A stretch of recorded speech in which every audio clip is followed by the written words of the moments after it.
a segunda parte da sessão de hoje. Dando a palavra a Sua Excelência o ministro Marco Aurélio para proferir o seu voto nas duas ações, tanto no recurso extraordinário, que é da relatoria de Vossa Excelência, que é o recurso extraordinário 1287019, e na ação direta 5469, que, na verdade, ambos os feitos repousam sobre a mesma tese jurídica. Com a palavra, o ministro Marco Aurélio. Seria mais fácil acompanhar o ministro Dias Toffoli no voto que proferirá, seria mais confortável. Mas tenho que, no tocante ao recurso extraordinário, atendeu-se aos pressupostos gerais de recorribilidade. A peça subscrita por advogados credenciados foi protocolada no prazo assinado em lei. Cumpre afastar o articulado pelo Distrito Federal no tocante à violência reflexa à lei maior. O Tribunal de Justiça julgou a controvérsia sob o ângulo constitucional, conferindo interpretação ao artigo 155, parágrafo 2º, incisos 7 e 8, introduzidos pela Emenda Constitucional de número 87 de 2015. O envolvimento de matéria constitucional e a repercussão geral foram assentadas à unanimidade no plenário virtual. Quanto à alegação de falta de pré-questionamento, a matéria foi suficientemente enfrentada na origem. O Instituto do Pré-questionamento pressupõe debate e decisão prévios do tema jurídico, constante das razões do recurso, independentemente de menção aos dispositivos envolvidos. Essa tese prevaleceu no recurso extraordinário julgado pelo Pleno 128.519, sob a minha relatoria, acórdão publicado no Diário da Justiça de 8 de março de 1991. E vejo, presidente, pela numeração dos dois recursos extraordinários, que já ocupam a cadeira de juiz do Supremo por tempo considerável. Eu diria até mesmo demasiado. Este recurso extraordinário tem o número 1.287.19. E o precedente que menciono, que é de 1991, estava há pouco tempo no tribunal, tem o número 128.519 DF. Vejam a sobrecarga de processos suportada pelo Supremo. Continuo. Eis o teor dos preceitos no que interessam à solução da controvérsia. Artigo 155. Compete aos Estados e ao Distrito Federal instituir impostos sobre, aí temos o inciso 2, operações relativas à circulação de mercadorias e sobre prestações de serviço de transporte interestadual, intermunicipal e de comunicação, ainda que as operações e as prestações se iniciem no exterior. Parágrafo 2º, e aí temos os dois incisos introduzidos pela Emenda Constitucional. O imposto previsto no inciso 2 atenderá ao seguinte, inciso 7, nas operações e prestações que destinem bens e serviços a consumidor final, contribuinte ou não do imposto, localizado em outro estado, adotar-se-á a alíquota interestadual e caberá ao estado de localização do destinatário o imposto correspondente à diferença entre a alíquota interna do Estado destinatário e a alíquota interestadual. Inciso 7. A responsabilidade pelo recolhimento do imposto correspondente à diferença entre a alíquota interna e a interestadual, de que trata o inciso 7, será atribuída, a linha A, ao destinatário quando este for contribuinte do imposto. A linha B, ao remetente, quando o destinatário não for contribuinte do imposto. A fim de atualizar, observadas as tendências decorrentes do incremento no comércio eletrônico, a sistemática do tributo envolvendo o consumidor final não contribuinte, situado em outro estado, o constituinte derivado estabeleceu a cobrança de diferencial de alíquota do ICMS, prestigiando a unidade federada de destino. Os estados e o Distrito Federal, por meio do convênio CONFAS 93 de 2015, buscaram dar concretude ao regime fiscal. Vejam os dispositivos, e aí nós temos um convênio, né, com dispositivos que preenchem 2 folhas e meia, 2 páginas e meia. Continuo no voto. Transcrevo, portanto, os dispositivos para efeito apenas de documentação. A regência normativa para a cobrança do imposto, que é via convênio, discrepa a mais não poder das balizas delineadas no texto constitucional. Surge a impropriedade sob o ângulo formal. O que nos vem da Carta da República?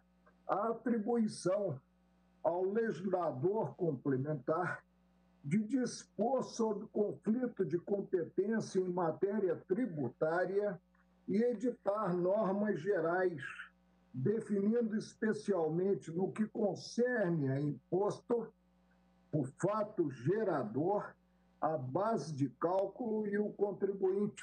É o que está no artigo 146, inciso 1 e 3, a linha A da Constituição Federal.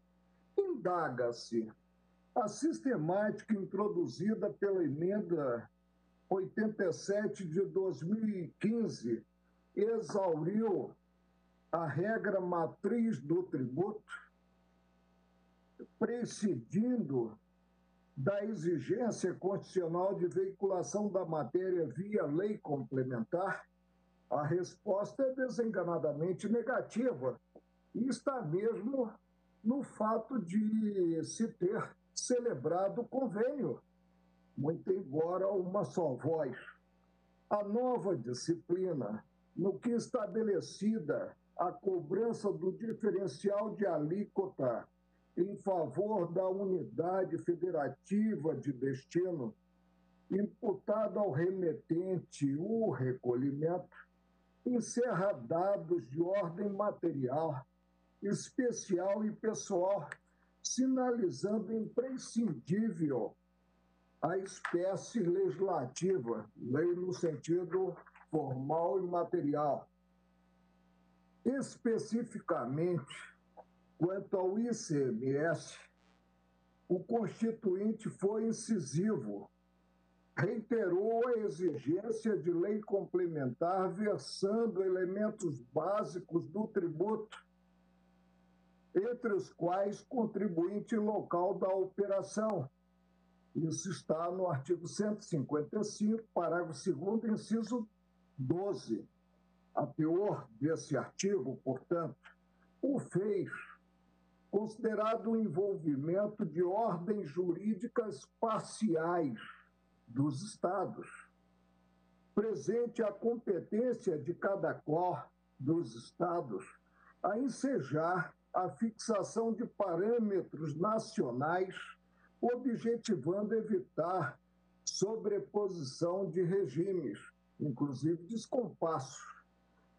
Conforme lição de Luiz Eduardo Schwery, no caso do ICMS, um imposto sobre o consumo não seria tolerável que cada legislador estadual tivesse a mais ampla liberdade na sua conformação, sob pena de pôr em risco a própria unidade do mercado nacional.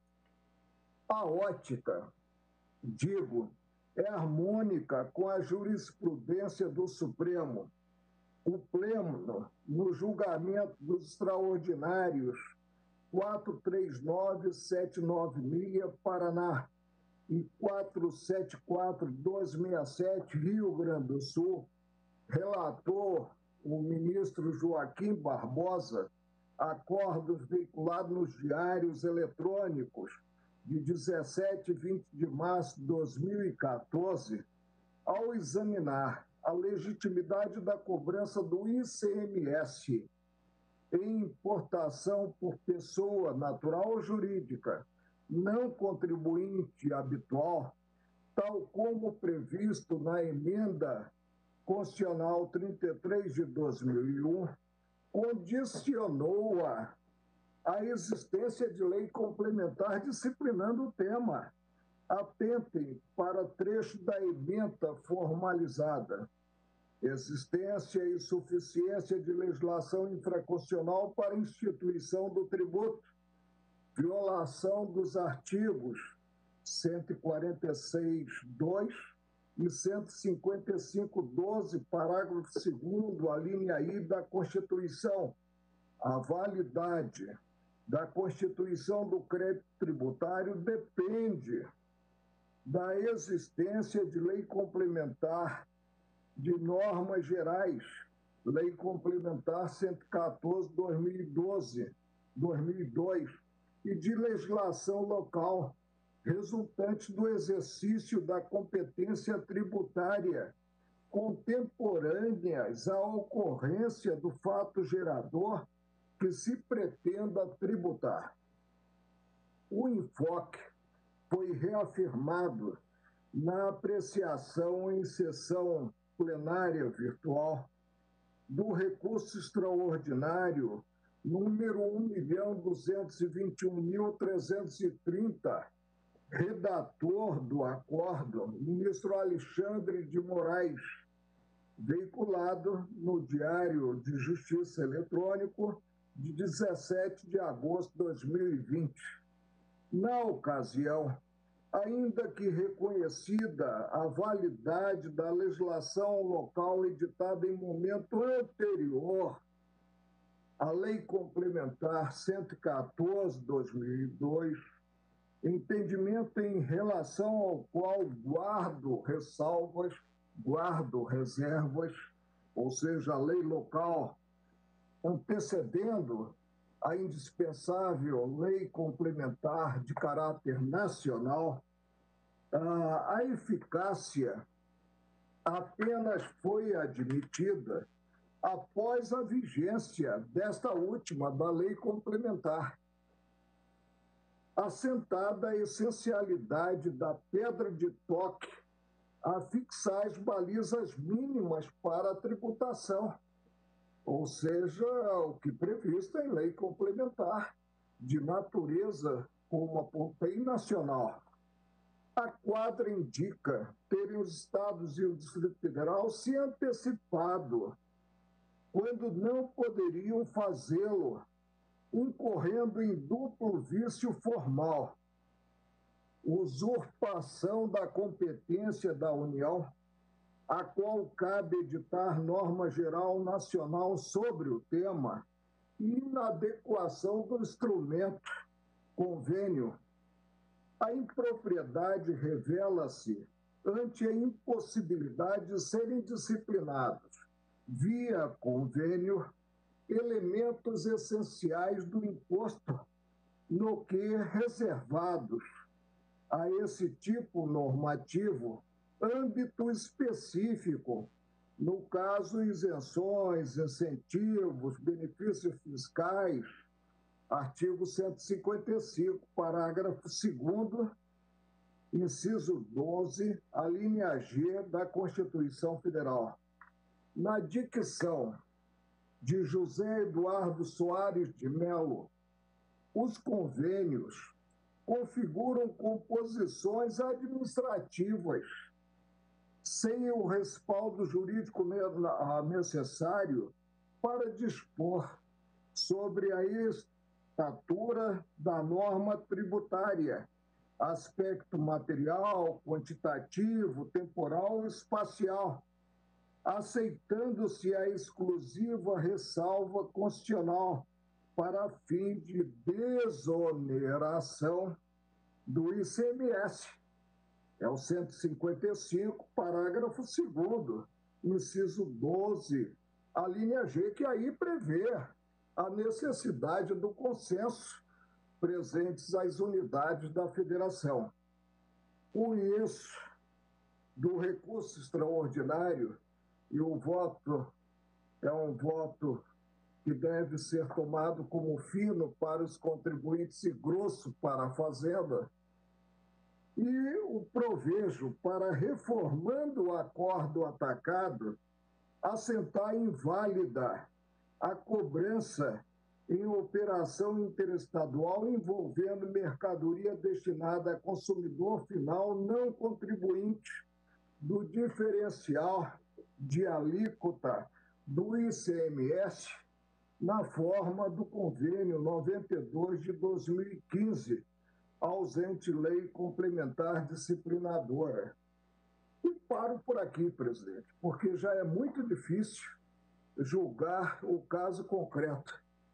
O que se dirá se imaginarmos a solução de todos os problemas nacionais.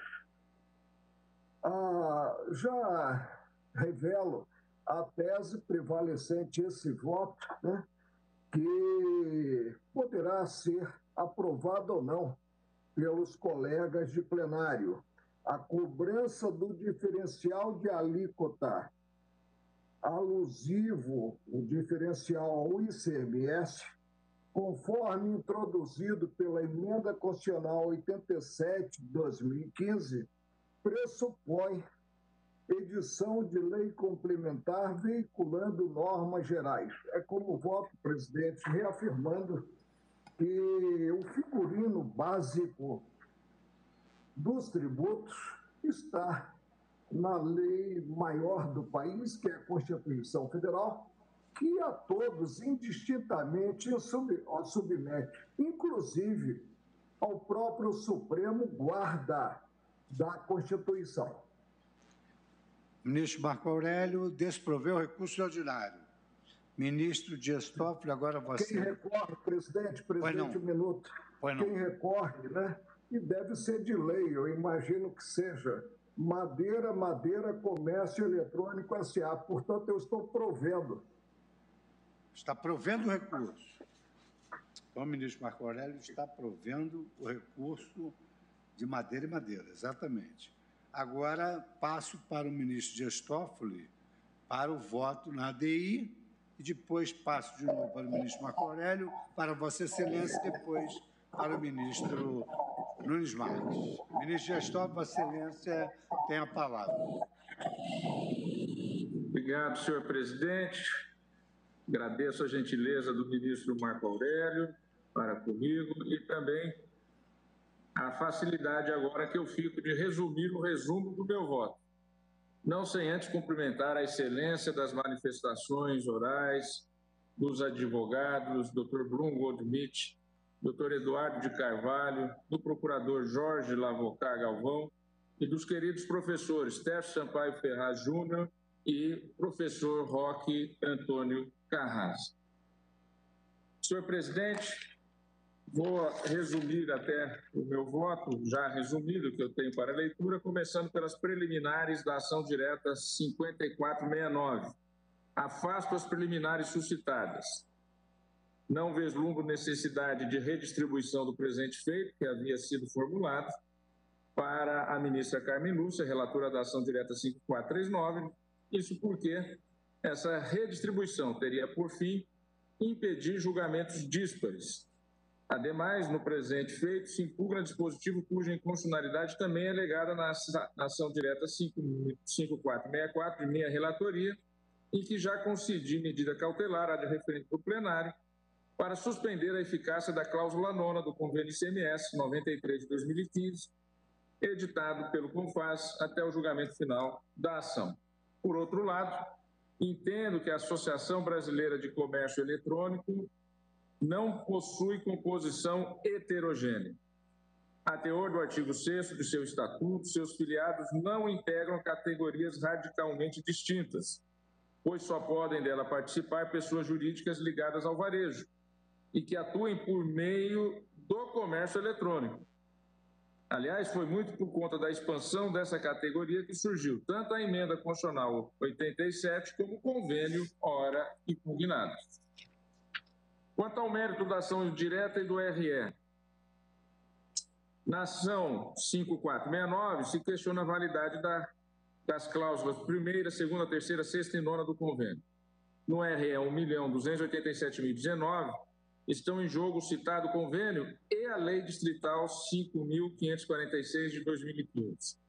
No apelo extremo, se discute a necessidade de edição de lei complementar, disciplinando a emenda constitucional 87, para que os estados e o DF, na qualidade de destinatários de bens ou serviços, possam cobrar o ICMS correspondente ao diferencial de alíquotas, na hipótese de operações ou prestações interestaduais com o consumidor final, não contribuinte do imposto. Ora, o convênio ICMS 93 dispõe, abro aspas, sobre os procedimentos a serem observados nas operações e prestações que destinem bens e serviços a consumidor final não contribuinte do ICMS, localizado em outra unidade federada. Fecho aspas. Adveio ele após a emenda constitucional 87, que determinou a adoção de alíquota interestadual nas operações e prestações que destinem bens ou serviços a consumidor final, localizado em outro estado, seja ele contribuinte ou não do imposto, cabendo ao estado de localização do destinatário o imposto correspondente à diferença entre a alíquota interna do estado destinatário e a alíquota interestadual. Nas hipóteses em que o destinatário não for contribuinte do ICMS, a referida emenda constitucional atribuiu a responsabilidade pelo recolhimento do diferencial de alíquotas ao remetente de bem ou mercadoria. E aqui eu faço um destaque, até pelo que falou o eminente procurador do Distrito Federal, doutor Jorge Lavocá. Vejam, o emitente da mercadoria, sendo uma pequena, uma microempresa, vai ter condições de conhecer toda a legislação estadual, todos os regulamentos fiscais e ter estrutura para efetuar o recolhimento. Só que essa questão, só destaco ela porque ela foi o que mais me impressionou nos argumentos para conceder a medida cautelar relativa ao artigo 9º. Você inviabilizaria o setor que mais gera empregos no Brasil, que são as micro e pequenas empresas. Mais de 70% dos empregos no Brasil são gerados por esse segmento que tem proteção constitucional.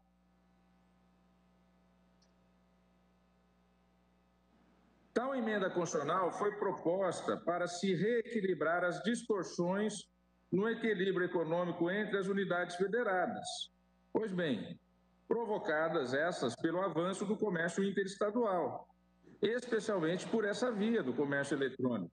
Abro aspas, ordenando-se que parte dos recursos auferidos pelo recolhimento do ICMS fosse canalizada para o estado de destino, numa justa adequação à realidade dos fatos. Antes da emenda constitucional 87, o remetente nas operações e prestações interestaduais com o consumidor final não contribuinte do ICMS possuía relação jurídico-tributária apenas com o estado de origem, a quem devia integralmente o ICMS segundo a alíquota interna de tal unidade federal. Com a emenda, o mesmo sujeito passou a ter duas relações tributárias. Uma com o estado de origem, a qual deve o imposto com base na alíquota interestadual, e outra com o estado de destino, ao qual deve o imposto correspondente ao diferencial de alíquotas, considerando-se a alíquota interna dessa unidade federada. No que diz respeito a essa última relação, surgiram duas teses. A primeira é a de que o remetente é substituto tributário, quanto ao imposto correspondente ao diferencial de alíquotas, sendo o consumidor final seu verdadeiro contribuinte. A segunda tese é de que o remetente seria o próprio contribuinte do aludido diferencial. Quer se adote a primeira tese, quer se adote a segunda, é certo que a emenda constitucional 87 provocou substancial alteração na sujeição ativa da obrigação tributária. O ICMS incidente nas citadas operações e prestações, que antes era devido totalmente ao estado de origem, agora foi dividido entre dois sujeitos ativos. Cito rapidamente os conteúdos das cláusulas questionadas no convênio ICMS número 93. A cláusula primeira apenas indica a necessidade de as normas do convênio serem observadas nas operações e prestações que destinem bens e serviços a consumidor final não contribuinte do ICMS localizado em outra unidade federada. A cláusula segunda cuida, em suma, de esmiuçar os diversos aspectos da nova obrigação tributária introduzida com a emenda, trazendo normas conectadas com a maneira de se calcular o imposto. A cláusula terceira do convênio estabelece que o crédito do ICMS decorrente das operações e prestações anteriores deve ser deduzido do débito correspondente ao imposto devido à unidade federada de origem. Com isso, ela veda que tal crédito seja deduzido do débito do imposto correspondente ao diferencial de alíquotas devido ao estado de destino. Já a cláusula sexta dispõe que o responsável pelo recolhimento diferencial de alíquotas deve observar a legislação do estado de destino. A cláusula nona preconiza a aplicação do convênio aos contribuintes optantes pelo Simples Nacional em relação ao imposto devido ao estado de destino. É preciso percurir, digo eu, se convênio interestadual poderia sim dispor sobre tais matérias, sobre tais questões. Como se sabe, cabe à lei complementar, entre outras incumbências, dispor sobre conflitos de competência em matéria tributária, estabelecer normas gerais sobre os fatos geradores, as bases de cálculo, os contribuintes dos impostos discriminados na Constituição e obrigação tributária. Especificamente quanto ao ICMS, cabe à lei complementar, entre outras atribuições, definir seus contribuintes, dispor sobre substituição tributária, disciplinar o regime de compensação do imposto, fixar o local das operações, para fins de cobrança do imposto e de definição do estabelecimento responsável, fixar a base de cálculo. Atualmente, a Lei Complementar 87 de 1996, mais conhecida como Lei Candir, é a lei complementar que trata, com normas gerais, especificamente do ICMS. Cumpre assim investigar, primeiro, se essa lei possui normas suficientes para autorizar os estados e o Distrito Federal, na qualidade de destinatários, a efetivar a tributação pelo ICMS, na hipótese de o consumidor final não ser contribuinte do tributo. Segundo, em que medida o convênio ICMS 93/2015 estaria invadindo a competência normativa atribuída às leis complementares. No que diz respeito ao ICMS correspondente ao diferencial de alíquotas, na hipótese de o consumidor final não ser contribuinte do imposto, tenho para mim que não há, na atual, não há, na Lei Candir, qualquer disposição sobre isso. Não existe a possibilidade de se inferir de dita lei complementar, por exemplo, primeiro, quem é o contribuinte dessa exação, isto é, se o remetente ou se o consumidor final.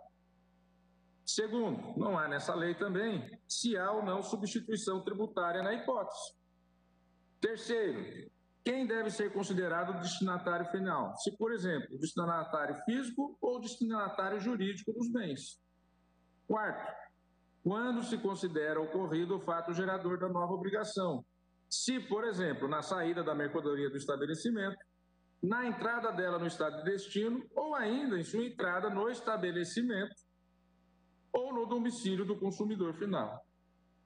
E ainda, quinto, qual é o local no qual se considera ocorrido o fato gerador para efeito de cobrança da exação. Pois bem, na mesma direção vai o parecer de Sacha Calmon e Isabel Derzi. A ausência de disposição, e aqui, como é um voto resumo, ele não tem as transcrições. Então, reitero que aqui é um voto resumo unificado para as duas ações. E tanto o RE quanto a ação direta, RE de relatoria do ministro Marco Aurélio e ação direta de minha relatoria, há 2 votos específicos, né, para cada uma delas e um voto bem mais denso. Esse é um voto resumo para poder otimizar a pauta do plenário. Pois bem, digo então, a ausência de disposições, como as citadas na Lei Candir, é corroborada pelo fato de estarem em trâmite na Câmara dos Deputados ao menos 2 projetos de lei complementar versando sobre o tema. Cito, nesse sentido, PLP 218/2016, PLP 325/2016. Registro ainda que nessa última proposição foi adotada a premissa de que, abro aspas, o remetente da mercadoria ou bem é o sujeito passivo direto do imposto correspondente ao diferencial de alíquotas na qualidade de contribuinte e não na qualidade de responsável tributário, fecho aspas. A mesma lógica foi adotada para as prestações de serviço de transporte. Também não há na Lei Candir qualquer disposição a respeito de como o crédito relativo às operações e prestações anteriores será compensado, em face do montante devido ao estado de origem e em face do ICMS, correspondente ao diferencial, como fez a cláusula 3ª do convênio, ao vedar o creditamento. Vou adiante. A falta de lei complementar dispondo sobre os assuntos em tela já vem trazendo diversos conflitos federativos, como bem aduziram os recorrentes do RE 1.287.19, em memorial. Alguns estados adotam para efeito da tributação em tela o conceito de destinatário jurídico e outros o conceito de destino físico das mercadorias. Por outro lado, existem legislações contemplando a base de cálculo única e outras a base de cálculo dupla. Em síntese, não havendo normas em lei complementar tratando do ICMS correspondente ao diferencial de alíquotas na hipótese em tela, cabe perquirir se podem os estados e o DF efetivar a cobrança desse imposto antes do advento de tais normas, suprindo-as com a celebração de convênio interestadual ou com a edição de leis próprias. Adianto que, a meu ver, a resposta é negativa. Em primeiro lugar, não divirjo da Procuradoria-Geral da República quanto à possibilidade de o convênio CONFAS 93 dispor sobre procedimentos. Pode dispor sobre procedimentos. O que se está a discutir é se o convênio, a pretexto de dispor sobre, abro aspas, procedimentos do recolhimento do ICMS, fecho aspas, pode tratar de matérias reservadas à lei complementar, tais como as relativas à obrigação tributária, lançamento dos impostos e seus contribuintes, entre outros que já mencionei. Pois bem, não se encontra na parte permanente do texto constitucional nenhuma disposição no sentido de que convênios interestaduais podem ou possam suprir a ausência de lei complementar para efeito de tributação pelo ICMS. Apenas no ADCT é que existe o artigo 34, parágrafo 8º, o qual possibilitou aos estados e ao Distrito Federal celebrarem convênio, fixando normas para regular provisoriamente o ICMS, enquanto não fosse editada a lei complementar necessária à instituição desse imposto. Foi com base nisso que se editou o convênio ICMS 66 de 1989, com fundamento no ADCT. Tal dispositivo não se aplica à questão e à matéria aqui em discussão, Não existe norma na Constituição Federal entendendo a aplicação da norma do ADCT, estendendo a aplicação da norma do ADCT para novas disciplinas constitucionais sobre um imposto que necessitem de lei complementar. E como disse o professor Carlos Mário da Silva Veloso, abro aspas, o parágrafo 3º do artigo 34 do ADCT, não poderia ser invocado no caso. Ele serviu no período de transição anteriormente à legislação que veio em seguida à promulgação da Constituição de 1988. Na hipótese, quando editada a Emenda Constitucional 87 de 2015, já existia a legislação do ICMS por meio da Lei Complementar 87 de 1996, que não cuidava, obviamente, do tema. Fecho aspas. Não poderia, digo eu, assim, o convênio ICMS 93 substituir lei complementar. Isso, contudo, acabou ocorrendo por meio de suas cláusulas 1ª, 2ª, 3ª e 6ª. Prosseguindo, julgo ainda que a competência plena a qual alude o artigo 24, parágrafo 3º da Constituição, não autoriza a cobrança pelos Estados ou pelo DF do ICMS correspondente ao diferencial quanto às operações e prestações interestaduais com o consumidor final não contribuinte do imposto, antes do advento da lei complementar dispondo sobre o assunto. Com efeito, a competência dos Estados e do Distrito Federal, a que alude o dispositivo, somente os autoriza a legislar de maneira plena sobre o direito tributário para atender às suas peculiaridades. Nesse sentido, essa competência não se estende ao tratamento de matéria de direito tributário, que inevitavelmente atinge o relacionamento entre as unidades federadas ou envolva conflito federativo, como é o caso, evidentemente, do ICMS correspondente ao diferencial de alíquota à hora em comento. Cito precedentes no voto integral sobre o assunto. Também aplico a presente discussão a orientação da Corte prevalecente no RE 917.950 e no RE 1.221.330, tema número 1094.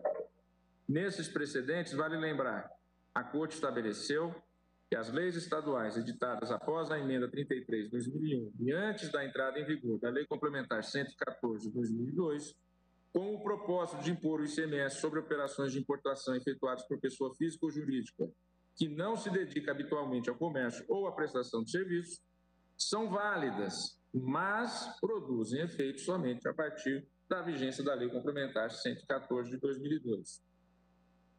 Desse modo, entendo que as leis estaduais ou a lei do Distrito Federal, editadas após a emenda 87 de 2005, que prevê o ICMS correspondente ao diferencial de alíquotas nas operações ou prestações interestaduais com o consumidor final não contribuinte do imposto, são válidas, mas não produzem efeitos. Aliás, isso foi muito bem destacado nas sustentações orais dos professores Pércio Sampaio e Roque Carrasa. São válidas as leis, mas não produzem efeitos enquanto não for editada a lei complementar dispondo sobre o assunto. Essa orientação, contudo, não se aplica às leis estaduais ou do Distrito Federal naquilo que buscaram disciplinar a cláusula 9ª do convênio ICMS 93, a qual diz respeito às empresas optantes do Simples Nacional. Isso porque a referida cláusula, ao determinar a extensão da sistemática da emenda 87 aos optantes do Simples Nacional, adentrou no campo material da incidência da lei complementar, outra lei, a de número 123 de 2006, que estabelece normas gerais relativas ao tratamento diferenciado e favorecido a ser dispensado às microempresas e às empresas de pequeno porte. Passo a tratar da cláusula 9ª do convênio questionado. Ela determina que as empresas optantes do Simples Nacional devem observar, no tocante ao imposto devido à unidade federada de destino, as disposições do convênio ICMS 93, entendo que houve ofensa à reserva de lei complementar. Houve ofensa à reserva de lei complementar.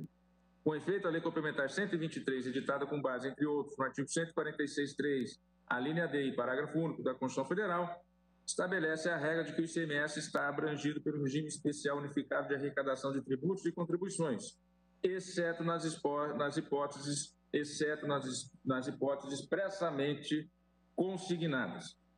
Disso se depreende que o imposto correspondente ao diferencial de alíquotas em tela está igualmente abrangido por esse regime especial, sendo certo, ademais, que nenhuma das exceções presentes na mesma lei complementar indica a necessidade de tal tributo ser recolhido separadamente. A cláusula nona, em alusão, por seu turno, vai de encontro, ou seja, é contrário a tal disciplina, ao determinar que as empresas optantes pelo Simples Nacional devem observar, no tocante ao imposto devido à unidade federada de destino, as disposições do Convênio 93. Registro que o fato da emenda 87 não ter feito nenhuma referência ou exceção à situação dos optantes do Simples Nacional não autoriza o entendimento externado pelos estados e pelo DF por meio da citada cláusula nona. Ao lado da regência constitucional dos tributos, a Carta Magna consagra o tratamento jurídico diferenciado e favorecido para as microempresas e para as empresas de pequeno porte, conforme os artigos 179 e 170, inciso 9, prevendo no âmbito tributário que lei complementar defina esse tratamento, o que inclui regimes especiais ou simplificados no caso do ICMS, Constituição, artigo 146, inciso 3, letra D, não tendo havido nenhuma modificação dessa previsão constitucional com o advento da emenda constitucional 87 de 2015. Reitero, assim, o posicionamento e os fundamentos que adotei no exame da ação direta 5464 do Distrito Federal, na qual constatei a inconstitucionalidade formal da cláusula nona do convênio questionado. Senhor presidente, senhoras e senhores ministros, eu indo ao resumo do voto e ainda, antes de apresentar uma proposta de modulação, que dependerá, evidentemente, do resultado do julgamento, apresento os dispositivos dos votos. Na ação direta 5.469, em face de todo o exposto, julgo procedente a ação direta número 5.469, declarando a inconstitucionalidade formal das cláusulas 1ª, 2ª, 3ª, 6ª e 9ª do convênio ICMS número 93, de 17 de setembro de 2015, do Conselho Nacional de Política Fazendária, CONFAS, por invasão de campo próprio de lei complementar federal. Adianto aqui que propõe a modulação dos efeitos da declaração de inconstitucionalidade nos termos do artigo 27 da Lei 9.868, de 99, para estabelecer que a decisão produz efeitos quanto à cláusula nona, desde a concessão da medida cautelar a de referendo no plenário, nos autos da ação direta 5464. E quanto às cláusulas 1ª, 2ª, 3ª e 6ª, a partir do exercício seguinte a esse julgamento, para não quebrar o ano fiscal, ou seja, a partir do ano fiscal de 2021. Quanto ao recurso extraordinário, 1.287 de 2019, como já adiantara, acompanho o eminente relator, ministro Marco Aurélio, para dar provimento ao RE, assentando a invalidade, abro aspas, da cobrança em operação interestadual envolvendo mercadoria destinada a consumidor final não contribuinte do diferencial de alíquota do ICMS, na forma do convênio número 93 de 2015, ausente lei complementar disciplinadora, fecho aspas. Também acompanho o relator quanto à tese de repercussão geral, no sentido de que, abro aspas, a cobrança do diferencial de alíquota alusivo ao ICMS, conforme introduzido pela emenda constitucional número 87 de 2015, pressupõe edição de lei complementar, veiculando normas gerais, fecho aspas. Incidentalmente, em razão do julgamento conjunto com a ação direta 5.469, bem como da objetivação das cláusulas submetidas à repercussão geral, também declaro expressamente, embora isso evidentemente está abarcado no voto do eminente relator, mas só para explicitar, declaro a inconstitucionalidade formal das cláusulas 1ª, 2ª, 3ª, 6ª e 9ª do convênio ICMS número 93, de 17 de setembro de 2015, do Conselho Nacional de Política Fazendária, CONFAS, por invasão de campo próprio de lei complementar federal. Então, aqui é um resumo dos votos que serão também divulgados para os eminentes advogados e para o eminente procurador. A íntegra de ambos os votos estarão disponíveis para as suas excelências. É como voto, senhor presidente. Muito obrigado, ministro Dias Toffoli. Passo agora a palavra ao ministro Marco Aurélio para colher o seu voto agora, então, na ADI 5469. De acordo, presidente, com uma única exceção. Ato normativo conflitante com a Constituição Federal é natimento.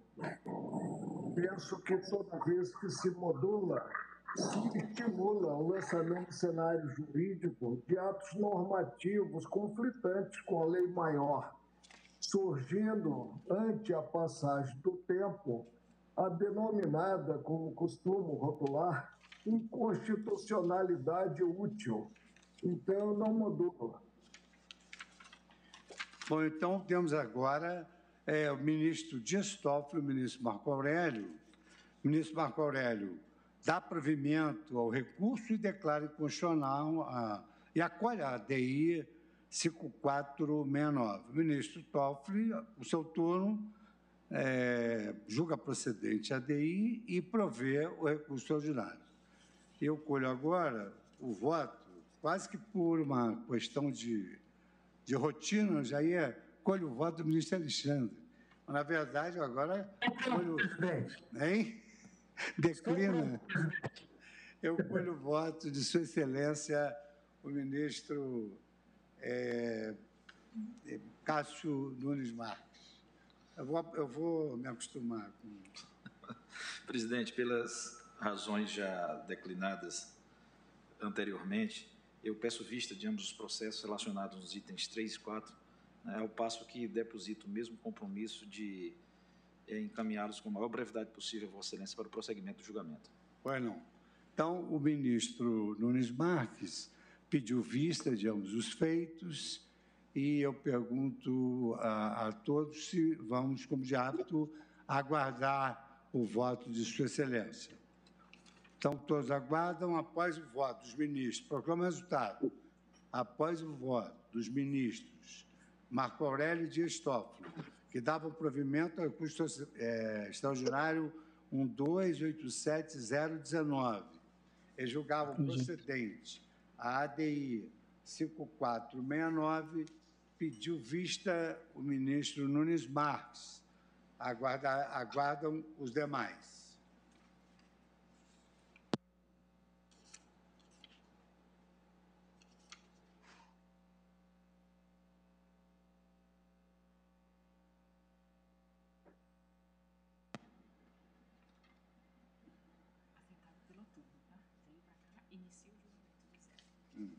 Eu trago a julgamento agora algo que tem sido muito importante, principalmente agora presidindo o Conselho Nacional de Justiça, no sentido de que nós vamos enfrentar uma causa que ela se refere, digamos assim, eu uso muito essa palavra, às vezes é mal entendida, a purificação da jurisprudência da Suprema Corte.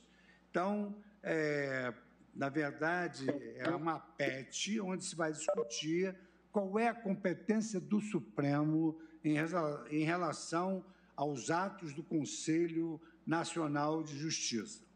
A primeira turma, no agravo regimental na petição 4770, da relatoria do ministro Roberto Barroso, a turma, por unanimidade, decidiu afetar o julgamento do agravo ao Tribunal Pleno. E é por isso que eu anuncio, então, o julgamento do agravo regimental na petição 4770, da relatoria do ministro Roberto Barroso, agravante à União, agravado Antônio Ribeiro Svenskas. Ministro Luiz Roberto Barroso, Vossa Excelência tem a palavra.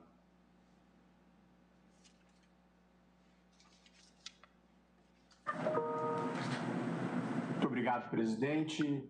Eu cumprimento os eminentes colegas, cumprimento as ministras Rosa Weber, ministra Carmen Lúcia. Saúdo muito especialmente o ministro Cássio Nunes Marques nessa sua primeira atuação no plenário do Supremo Tribunal Federal, igualmente desejando a sua excelência uma passagem muito venturosa ao longo dos anos pelo nosso tribunal. E todos nós aqui vivemos os primeiros dias do tribunal e sabemos as angústias e aflições da chegada e, portanto, somos muito solidários com Vossa Excelência e acho que as vistas se justificam e aguardaremos com muito gosto o seu pronunciamento.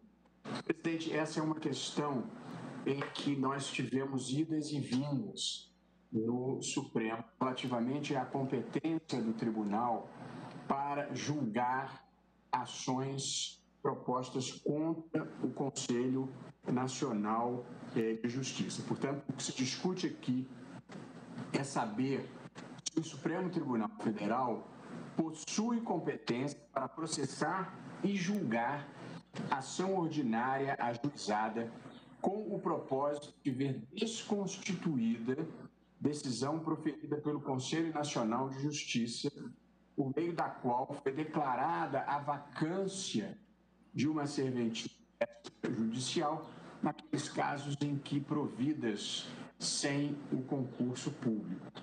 E aqui é um agravo regimental e uma petição contra a decisão monocrática em que eu mesmo inclinei da competência para o julgamento do feito, determinando a remessa dos autos da Justiça Federal do Paraná, revogando liminar anteriormente deferida, declarando a perda do objeto do agravo regimental. A primeira turma iniciou o julgamento desse caso na sessão virtual de 23 de 8 de 2009, foi interrompido por pedido de vista do ministro Alexandre de Moraes, e aí a vista foi devolvida aqui em sessão presencial. No dia 10 de setembro de 2019, a primeira turma julgou uma reclamação 15.564 em agravo regimental, em que se discutiu a competência do Supremo para conhecer de ações que envolvessem o Conselho Nacional de Justiça. Eu não estava circunstancialmente presente nesta sessão, mas ali prevaleceu o voto vista de Vossa Excelência, ministro-presidente Luiz Fux, em que Sua Excelência revisitou a jurisprudência tradicional da Casa para reconhecer a competência da Corte nas ações para apreciar as ações ordinárias contra atos do Conselho Nacional de Justiça em caráter excepcional, a fim de preservar a sua posição hierárquica e a efetividade de sua atuação finalística. De acordo com esse precedente, liderado por Vossa Excelência, seriam da competência do Supremo, dentre outras, as ações ordinárias contra atos do Conselho Nacional de Justiça. 2.1, estou transcrevendo Vossa Excelência, de caráter normativo ou regulamentar, que traçam modelos de políticas nacionais no âmbito do Judiciário. 2, que desconstituam ato normativo de tribunal local. 3, que envolvam interesse direto e exclusivo de todos os membros do Poder Judiciário, consubstanciado em seus direitos, garantias e deveres. E 4, que versem sobre serventias judiciais e extrajudiciais. E eu transcrevo aqui, no meu voto, a ementa do acórdão de Vossa Excelência. E digo mais, essa decisão, a de Vossa Excelência, está alinhada com uma série de precedentes que traziam ponderações em relação ao entendimento tradicional acerca do alcance e sentido do artigo 102.1-R da Constituição Federal. E aí cito precedentes dos ministros e ministras Carmen Lúcia, Dias Toffoli, desses dois. Em 10 de dezembro de 2019, a primeira turma decidiu afetar ao plenário o julgamento da AO número 2415, também agravo regimental, em que discutida a mesma questão aqui posta. O feito teve o seu exame iniciado no plenário virtual e, após a colheita de 10 votos, o julgamento foi interrompido o pedido de vista do ministro Dias Toffoli. A vista foi devolvida na última semana e a análise do processo será retomada na sessão virtual que começa no dia 20 de novembro, faltando apenas o voto da ministra Carmen Lúcia. Analisada a votação, presidente, é possível divisar aqui 3 correntes distintas. O ministro Marco Aurélio, relator, votou no sentido de reafirmar a jurisprudência da Corte, assentando a sua competência para processar e julgar apenas as ações mandamentais impetradas contra o CNJ e o CNMP. E esse entendimento foi acompanhado pela ministra Rosa Weber e pelos ministros Edson Fachin e Celso de Mello, nosso querido decano, ex-decano. Agora, nosso decano igualmente querido é o ministro Marco Aurélio. O ministro Alexandre de Moraes abriu divergência, consignou que o artigo 102, inciso 1, letra R, conferiu ao Supremo atribuição para processar e julgar as ações contra o CNJ e o CNMP sem estabelecer qualquer restrição acerca da natureza das ações. E observou que quando o legislador constituinte pretendeu circunscrever a competência da Corte ao conhecimento de ações mandamentais, o fez expressamente. Aduziu que a coerência da atuação do CNJ e do Conselho Nacional do Ministério Público estaria comprometida se os seus atos estivessem submetidos a um controle difuso pelas diversas instâncias do Poder Judiciário. Aludiu, ainda o ministro Alexandre de Moraes, à possibilidade de a parte escolher o juízo em que pretende litigar, apenas modificando a natureza da demanda ajuizada em ofensa ao princípio do juiz natural. E, por fim, sustentou serem da alçada do Supremo todas as demandas formuladas contra atos do Conselho Nacional de Justiça e do Conselho Nacional do Ministério Público, independentemente da sua natureza processual. A orientação foi esposada pelos ministros Gilmar Mendes, Ricardo Lewandowski e Dias Toffoli. O ministro Luiz Fux também divergiu, tendo reiterado o entendimento proferido na reclamação 15.564, antes transcrita, e defendeu a competência do Supremo para processar e julgar as ações contra o CNJ dentro daquele elenco a que me referi anteriormente de 5 possibilidades. Eu acompanhei naquela ocasião e, portanto, coerentemente, presidente, agora que a matéria vem a plenário físico, eu estou votando no sentido de revermos o entendimento que havíamos firmado e que eu seguira na minha decisão, que foi objeto de agravo, de que só haveria competência do Supremo Tribunal Federal no caso das ações mandamentais e não no caso de ações ordinárias, como é o exemplo desta aqui. E, portanto, presidente, eu já tendo narrado o cenário em que se coloca essa discussão, agora, por brevidade, vou apenas me limitar a ler a ementa do meu voto, em que procuro consolidar a posição que estou assumindo, reajustando posição anterior, que em rigor não era minha, era uma posição de plenário que eu fiz aplicar neste caso. Então, digo eu, lendo a ementa do meu voto, agravo interno interposto contra a decisão em que reconheci a incompetência do Supremo Tribunal Federal ao argumento de que esta Corte não teria atribuição para julgar ações de rito comum que impugnam atos do Conselho Nacional de Justiça. No caso dos autos, trata-se de ação ordinária autuada como petição contra a decisão do Conselho Nacional de Justiça, por meio da qual declarada a vacância de serventia judicial, o ofício de registro de imóveis da comarca de Jaguapitã, no estado do Paraná. Prossigo. A jurisprudência do Supremo se consolidou no sentido de que a sua competência para processar e julgar demandas que impugnam atos do CNJ e do CNMP estaria limitada às ações tipicamente constitucionais, mandados de segurança, mandados de injunção, habeas corpus e habeas data. Na decisão monocrática, ora agravada, como disse, segui a orientação, então, firmada pelo plenário. No entanto, essa interpretação restritiva da regra de competência tem sido reiteradamente mitigada em decisões, tanto da segunda turma quanto do plenário desta Corte. Em tais precedentes, o tribunal excepcionou o entendimento anterior para reconhecer ser de sua alçada processar e julgar ações ordinárias nas quais questionados atos praticados pelo CNJ e pelo CNMP.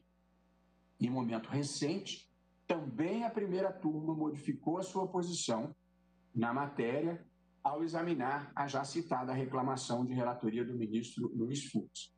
Embora eu não tenha participado daquele julgamento, entendo ser correta a solução nele proposta e, por isso, eu reajusto o meu voto para endossá-la.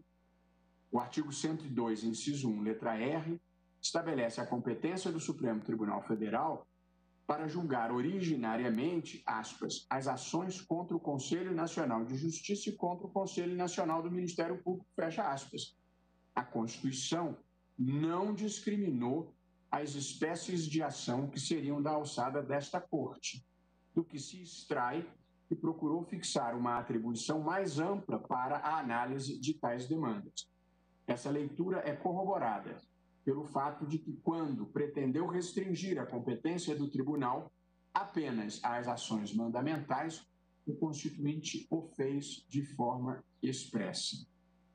Isso não significa, porém, que a Corte deva afirmar a sua competência para conhecer toda e qualquer ação ordinária contra atos do CNJ.